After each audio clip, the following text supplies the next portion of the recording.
Welcome to In the Artist Studio, where we get to peek into the creative spaces of Columbus, Ohio artists, chatting with them on this bi-monthly series, offering an intimate look into the journeys of artists across the city.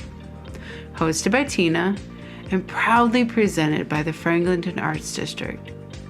Thanks for joining us. Thanks for joining us today. In the Artist Studio is invited into Jeff Ostrowski's home studio to talk about his work that he describes as a juxtaposition of artifacts from around the world with found graffiti. Hi, I'm Jeff Ostrowski. I'm a mixed media surrealist. So what exactly does that mean? So I'm a painter mostly, but I also use mixed media, which is like in this case, there's collage, and sometimes I use things other than paint. Okay. But it's mostly painting. Mostly painting. Tell us how you got started. What inspired you? I've been I was the art kid all the time growing up. I've always been into art. My parents joked that they paid for coloring books and crayons instead of art school. So yeah, they didn't want to pay for art school because they said we paid for a whole cabinet full of coloring books growing up. But I've always been into art.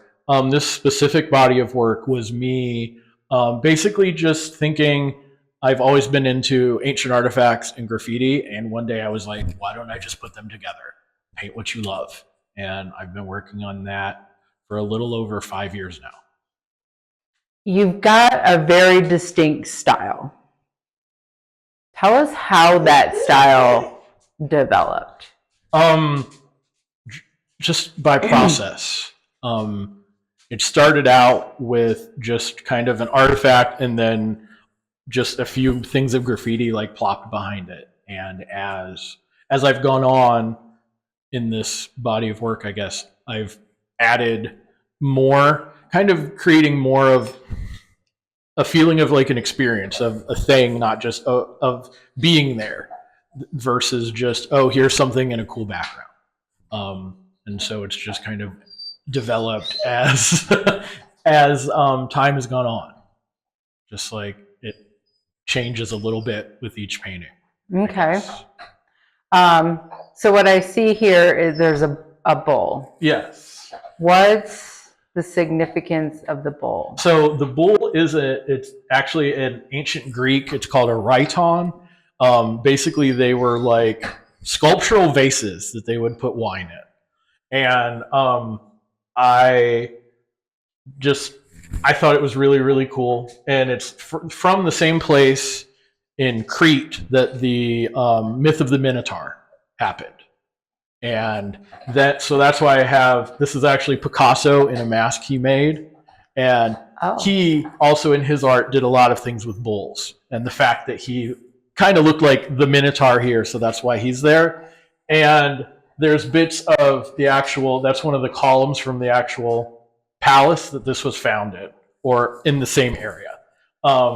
And so that, I just came across that and I was like, that's really cool. And then as I was working on it, I was also going through a not great divorce.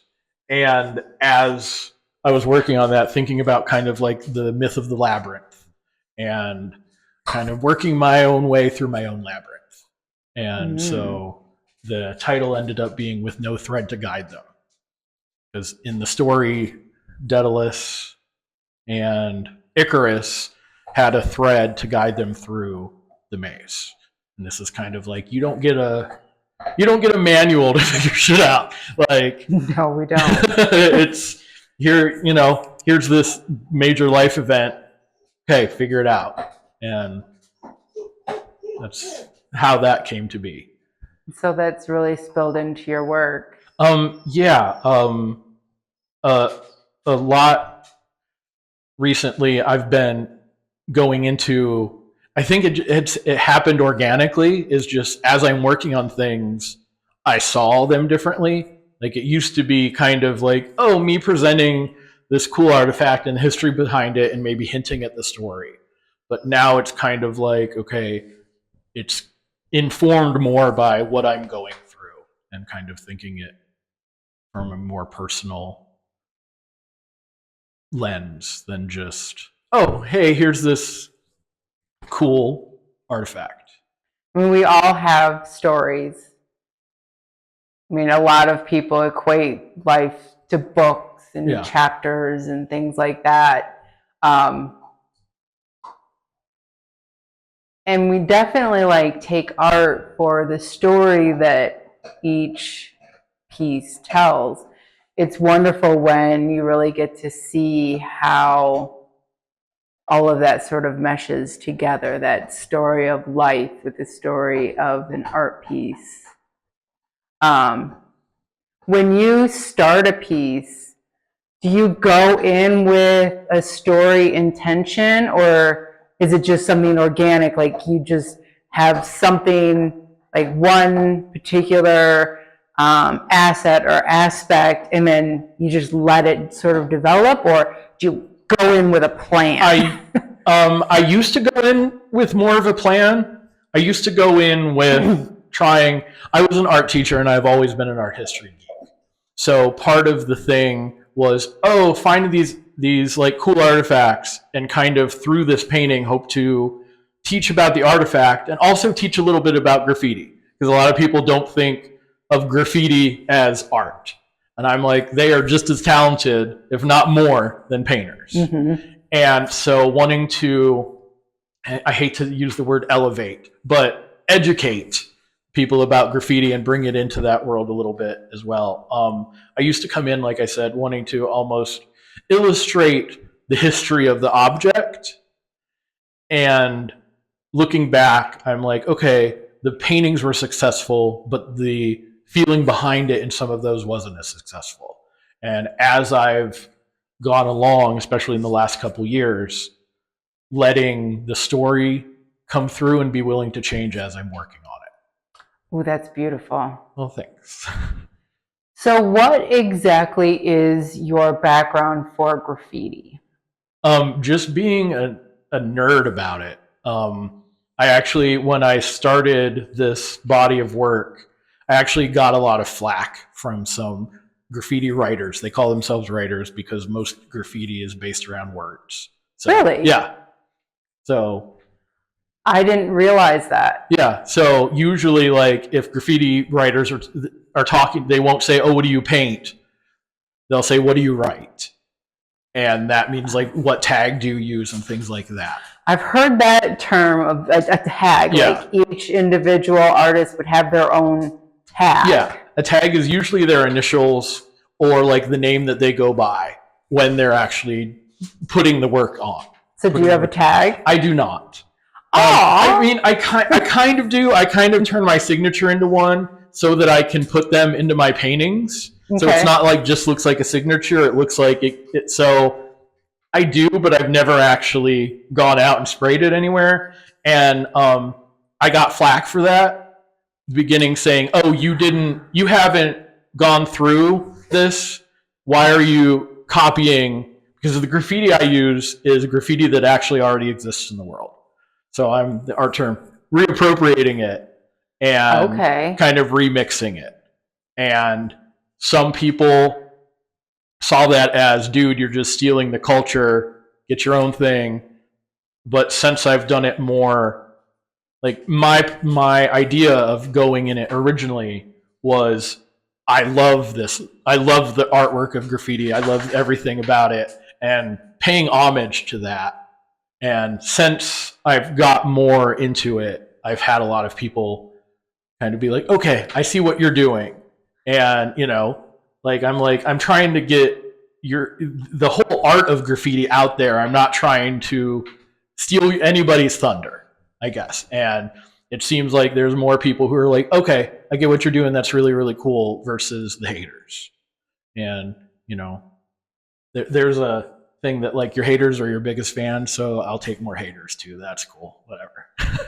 So I know, I think we're pretty close to the same age. So growing up in the 80s, I remember when graffiti was really getting started. And that was like a big part of the inner city culture. And now, all of these years later, we have artists who are doing murals on buildings and stuff like that. And so it's kind of, I viewed that as a way of accepting this other type of art and including it as an art. Have you ever done one of these as a mural? No, that I would love to do that. Okay. It would probably be, I would either have to learn how to spray paint, which I've had friends offer, or it would be like a more traditional mural, and I just kind of, Do it how do you what I do, but bigger. So, and I've done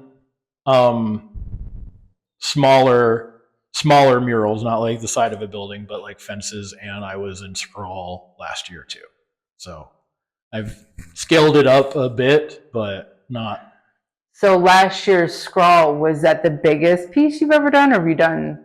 I've done bigger. I did a fence that they found out it was right on the property line, so they've had to take the fence down since. After I already did it, they found out later it was like within a few feet of the property line on the wrong side. So they're figuring out, they're taking that down and putting it somewhere. But for the Highland Youth Garden on the hilltop, I worked with the teens there, and we did a mural over a week. A couple days or a week. Yeah. So you did that with the teens from the teens who worked with, and another group that came into the Highland Youth Garden. Okay. Yeah. How was that experience? That was awesome. It was along with Scrawl. Part of it was anxious, made me anxious trying to translate something that's like these are like 18 by 24. So taking something that's like, a foot and a half, and then saying, okay, in the case of Scrawl, 4 feet by 4 feet. And I think the fence was, I think it was like 8 feet by 16 feet. So not gigantic, but still it's a different scale than I'm used to working with. And so thinking about that, thinking about supplies you need, thinking about time, how are you going to do all these things? Like with Scrawl, figuring out how I'm going to do a 4 foot by 4 foot painting in 2 days. When like these will take months sometimes. So saying like, okay, you're going to do a bigger painting in way less time was something that I don't want to say kept me up at night, but definitely gave me some thought. So it does add an extra level. Yeah. Plus you're doing it on display. Yeah. So if you make a mistake, people are going to see it. Oh, that didn't bother me. No? Okay. No, I was an art teacher for a long time. So you're used to it. And so I'm used to, and like I told my students, if it's, like I use acrylic paint, and we did most of the time there, if it's paint you mess up, you can paint over it and no one will ever know. And so it's its own whiteout. Yeah, kind of. Like if you're patient enough to let it dry first. Sometimes I'm not, and I'll be like, oh, okay, that's fine. And then I'll paint it, and then it's, okay, now let both of them dry and fix both messes. But, that happens. Do you ever just let the mistakes be the mistakes? Sometimes. When I started, when I started doing art, I actually started with, I was using colored pencil. And I would do like in high school and whatever. I didn't consider myself a painter at all. And then shout out to Rob Jones. He actually was, we worked together in a rec center, my first teaching art job. And he was like, dude, why don't you try painting? And I was like, no, just because painting's so free and wild. And I was, used to super detailed with colored pencil. And he was like, try it. And now, so it's two very different ways of thinking. And I'm actually diagnosed and on meds for OCD. So just changing, So I've learned to love it because it's like speaking a different language almost. Yeah. And at first being like, oh, the paint, what? I don't like that. But now I kind of push it because I want I don't want the graffiti to look brand new. You know, most of the time when you find graffiti versus street art, it's in places that are, you know, run down or grimy or whatever. And I like the idea of the textures and like the idea of the time and stuff fading and peeling and stuff like that. Yeah, I think it adds like that extra layer of art that's impermanent. Yeah. And that's one of the kind of, you know, running themes. Like all these artifacts were created by cultures, in some cases that no longer exist. You know, and same thing with the graffiti. You are okay. Hi. My dogs. But same thing with the graffiti. Sometimes the graffiti, a piece is there, sometimes not even a day before it gets buffed, like when they like paint it just gray or whatever to match the wall again. Yeah. Or it gets painted over by another graffiti artist. And I think like having these two things in the same space is really interesting. And that's something that I've just become like fascinated with over time. I think that is really cool. And I've not really seen those two things really mixed together. There are a few other artists who do. There's a very famous group they're a duo. I forget where they're from, but it's in Europe somewhere. They're called Picciavo, is what they call themselves. And they do huge, like 60-foot buildings. And I've seen one of their pieces with my own eyes, and it's incredible. Sometimes they do smaller things. The thing that makes them different, I try to have lots of different world cultures. They use mostly classical, like ancient Greek and Roman is their main focus. So how do you pick a particular subject? Either I follow a lot of like archaeology sites and museums and stuff like that. Sometimes it'll be purely visual. I'm like, wow, this is cool. Let me look into this. And so I have a folder full of archaeology photos and stuff like that. So sometimes it's just, oh, this is really cool. Sometimes I'll be like, okay, I want to do a painting kind of based around this. Let me find an artifact that kind of helps tell that story. Okay, so it kind of goes both ways. Either you find the subject that you want that's going to meet what you're looking for, and sometimes it inspires it. Yeah. That's good that you've got that very open, like, aspect. My dogs are playing in the background. Hi, girls. So we've talked a little bit about like your journey here. What do you see in your future? Like, where do you want to see your art go? Where do I want to see my art go? I would love to see it in more galleries. Like, you know, dreams a museum show one day. I know that's like, you know, years out, but to, you know, since the artifacts came from a museum, to try and kind of, you know, flip that. And that would be really cool. Just to get more people to see my stuff. Like, that would be, like, I'm trying not to, I used to have a very set, hopeful goal and things. And as I've gone along, I'm like, okay, it's more, the work has become more important in me painting versus where it ends up and where I end up showing or whatever. Like, I have no control over that. Like, I mean, yes and no. Yeah, I mean, I can submit to shows, but the important thing is me continuing to work and put it out there. Yeah. Like, and hoping that it will get to the person who's like, oh my gosh, wow, this I want in my life. So how long have you been submitting your work for like, for shows, galleries? For about 5-ish years. Okay. So soon after starting this work, or maybe a little before starting this like body of work. I was an art teacher before that, and I didn't have time to paint as much as I would like because a lot of my creative energy went to helping and inspiring my students, and just being physically tired after teaching all day. Yeah. didn't come home, didn't feel like coming home, and didn't have the mojo to come home and paint for a few hours. So I painted when I could. And yeah, I get that. Work often takes a lot out of us. yeah.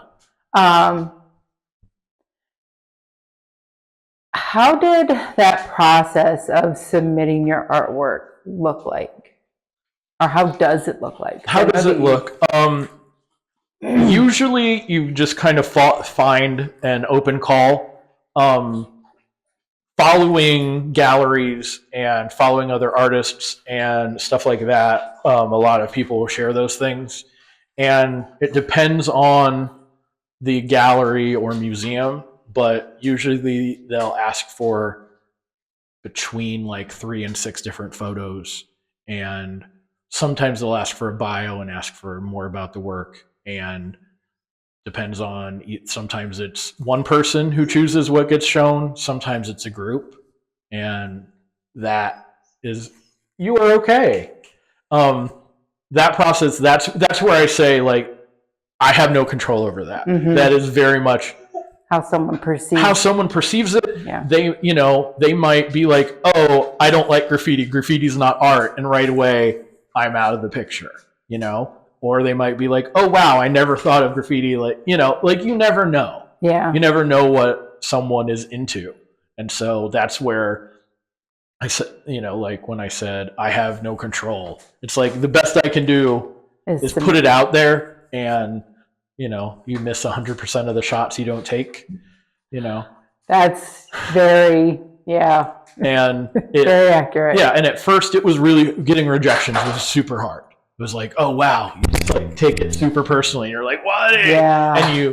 But after a while, it's just like, oh, okay, they didn't like my stuff. That's okay. Just, how did you deal with that?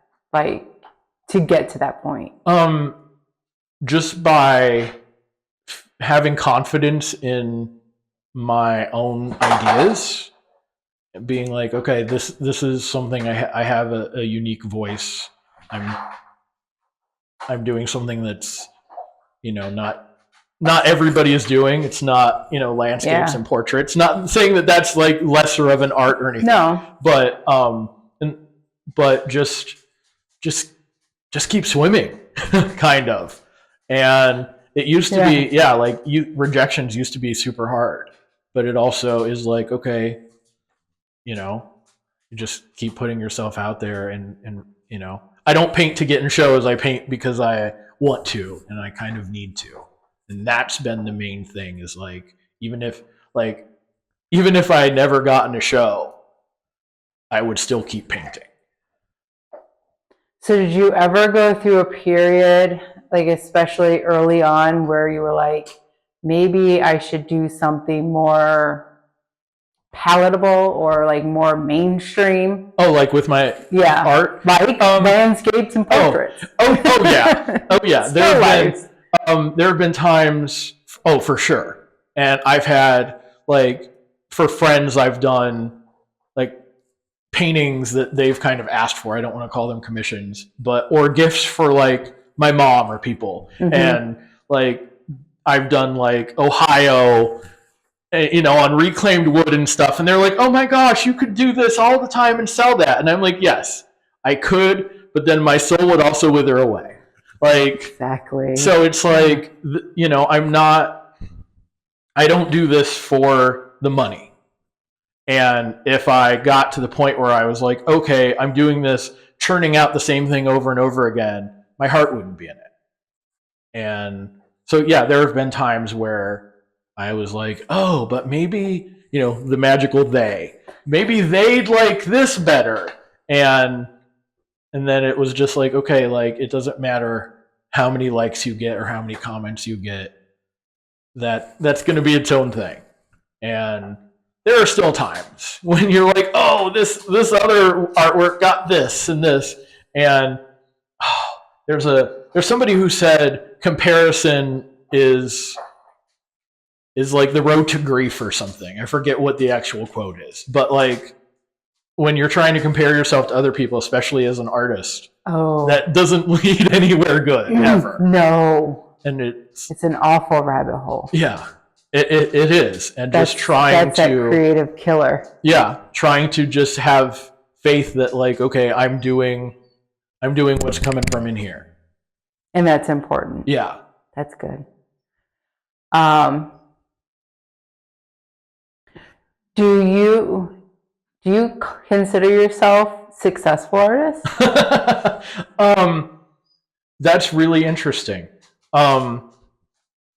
Because of course, I think my first thought is no, because I don't make a lot of money at it. And no, because, like, I joke that painting is the job that doesn't pay any bills. Like, but if, I can hear my therapist in the background saying, but you paint all the time.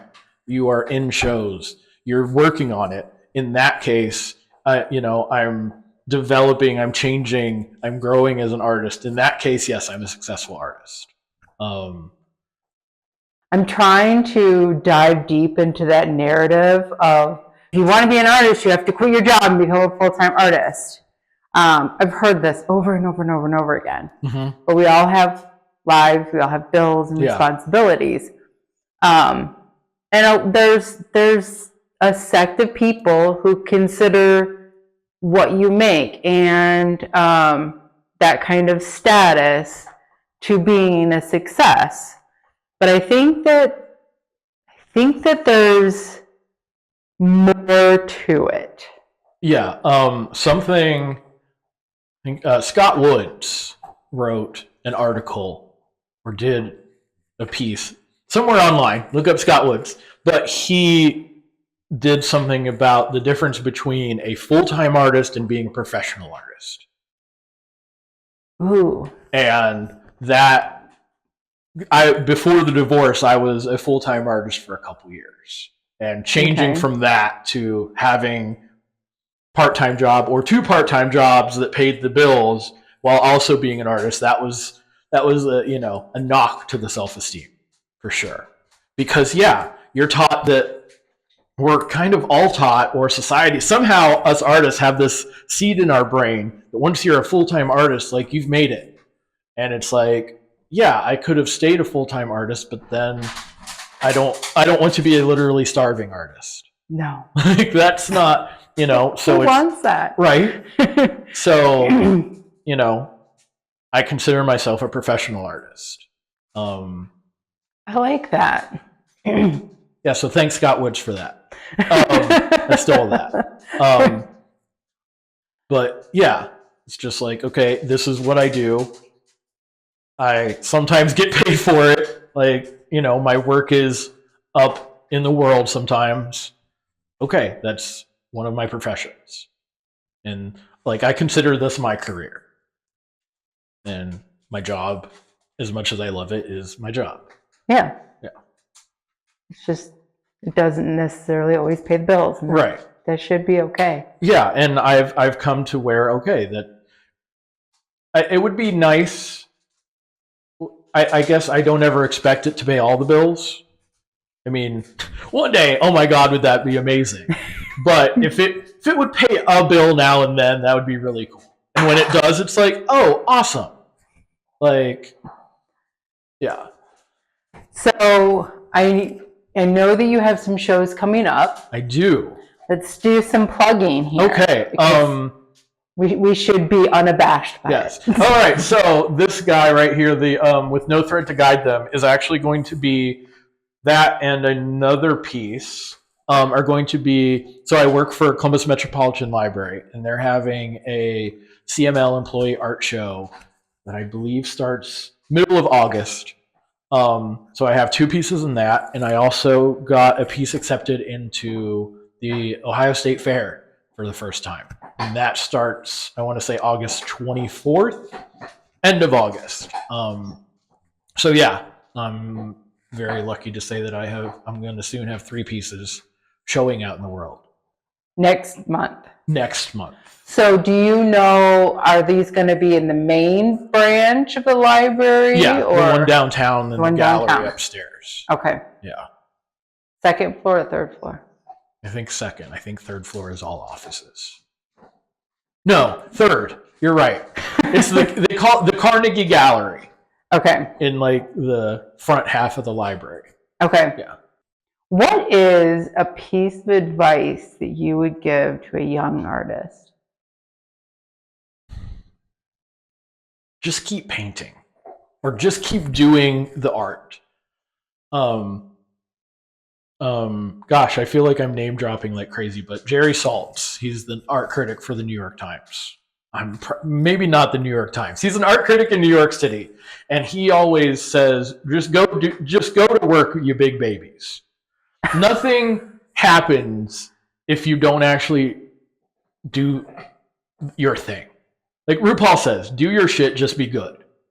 And the only time you get better is going through that and figuring out who you are as an artist and what's inside you. Like the piece you're working on is going to help you figure out what your next piece is and the next piece is. And just, like there are people on like Reddit and stuff who are like, oh, what should I do to this painting? Or this painting's horrible. Should I give up? No matter how horrible your painting is, like painting's not about whether it's good or not. And also art isn't about, right. Yeah. And people are also always like, my whole life I've been the art kid. Yes, I have a little bit of natural talent, but in this case I've been painting for 20 years. So like that's practice more than talent. You don't get better, you don't find out who you are, you don't find your style until you've put a lot of time into it and done the failures.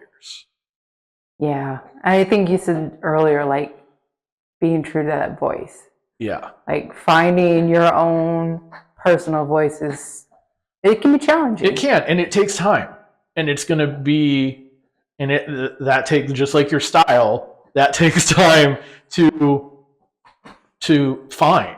Yeah. Like you're not like, oh, look, I'm an artist. Here, we grant you your artist badge, and here doth be your style. Like, no, that's just something that develops over time. What do you think has been one of those like instrumental things for you to keep going and to keep digging for your own voice and keep at this even with adversity? It's a really good question. Still just the desire to do it, partly. Like just I have ideas in my head that need to get out. I have stories in my head, and sometimes like that's the thing. Like it's a part of me. It's been a part of me for so long. Like I went through a time where, like I didn't know if I felt like an artist, if I was an artist, and like my therapist said, people who aren't artists, don't worry about if they're actually artists. And also people who aren't artists don't draw and paint almost every day. Like that's what makes you an artist, not, oh, I got in shows, oh, I'm hanging on a wall somewhere. And just keeping it basic. Yeah. Like trying to remember where it all came from. Like Carl Jung kind of did that. He was the psychologist, and he was going through like really hard time in his life. And he was thinking about, what did I love in childhood? And he remembered he liked building sandcastles and making things out of rocks. So he's like, okay, I'm going to go back to that. And he built a tower with like mostly his bare hands. And it's like, okay, that's something I've always loved as a kid. It's the original love of that when it's tough, go back to that, because it sucks sometimes. Yeah. But yeah, like people are like, oh, you're a painter, you must always be happy about it. Oh no. There are times I'm sitting here grumbling, like, oh damn, that didn't work, and like in times where, you know, I just can't look at it anymore and I have to put it away and work on something else. But getting through that, you always feel better once you figure out the answer. It's like constant problem solving. Yeah.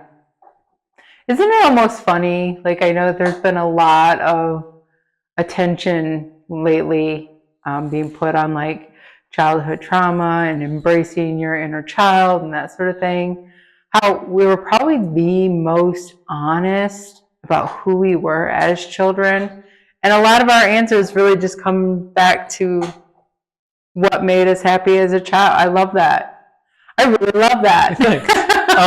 But yeah, it's like if like people that I've met, like I ran a few years ago into someone who knew me in elementary school or knew me, you know, much younger, and they're like, the hair just changed around. You have hair here instead of hair here, but otherwise you were the same person. And yeah, I'm still a geek who's into Star Wars and cartoons, and you know, I'm still into the same things. Yeah. Like, you know, I was a geek into Indiana Jones when I was little. Now, instead of dreaming about finding the artifacts, I paint them. So it was just... That's great. Yeah. I love that. Anything final that you would just like to add to whoever is viewing this? Check out my stuff.